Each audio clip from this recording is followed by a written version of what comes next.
François Claveroli, vous êtes président de la Fédération des protestants de France. Vous étiez en conversation comme ça, comme nous d'ailleurs peut-être avec le président de la République tout à l'heure.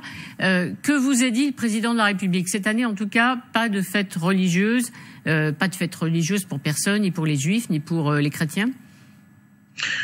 Il y aura des fêtes religieuses, Pâques aura bien lieu, mais dans les conditions qui sont celles faites aujourd'hui, c'est-à-dire sans rassemblement de personnes.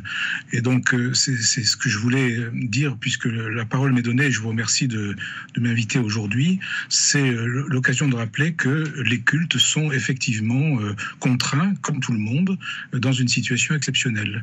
Alors le président de la République a rappelé effectivement ces conditions, et nous lui avons demandé de nous aider au fond à rendre visible un peu ce que nous vivons au jour le jour. Tout à l'heure, un de vos invités parlait de situations qui évoluent d'heure en heure ou au jour le jour, et c'est bien le cas. Donc les fêtes de Pâques auront bien lieu, mais dans des circonstances particulières.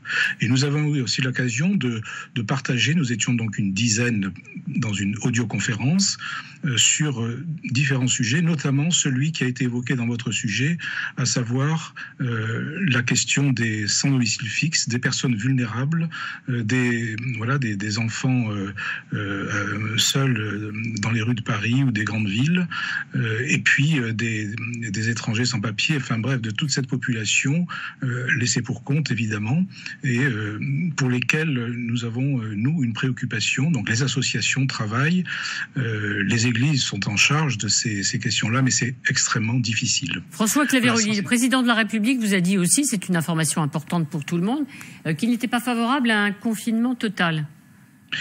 Il a évoqué cette question en disant la chose suivante. Ce qui est important dans la situation que nous traversons, c'est de préserver les fondamentaux de la démocratie. C'est de préserver ces fondamentaux pour qu'après la crise, nous puissions refonder la société sur des bases solides.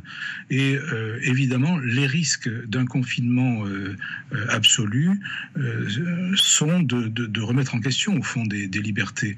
Et donc, il y a une vraie interrogation. Alors, on comprend cette injonction paradoxale d'être à la fois sévère, et c'est bien compréhensible, et en même temps de préserver les systèmes dans lesquels nous vivons. Et alors, tous ceux qui discutaient avec le président de la République étaient sur la même ligne et comprennent et acceptent cette position du gouvernement, c'est-à-dire pas de confinement total, en préservant quand même un minimum d'activité économique afin que la vie du pays se poursuive, en tout cas pour les éléments essentiels, je dirais, de vie. Ce que je peux vous dire, c'est qu'en tout cas, tous les cultes sont d'accord pour respecter les consignes et les ordres qui nous seront donnés.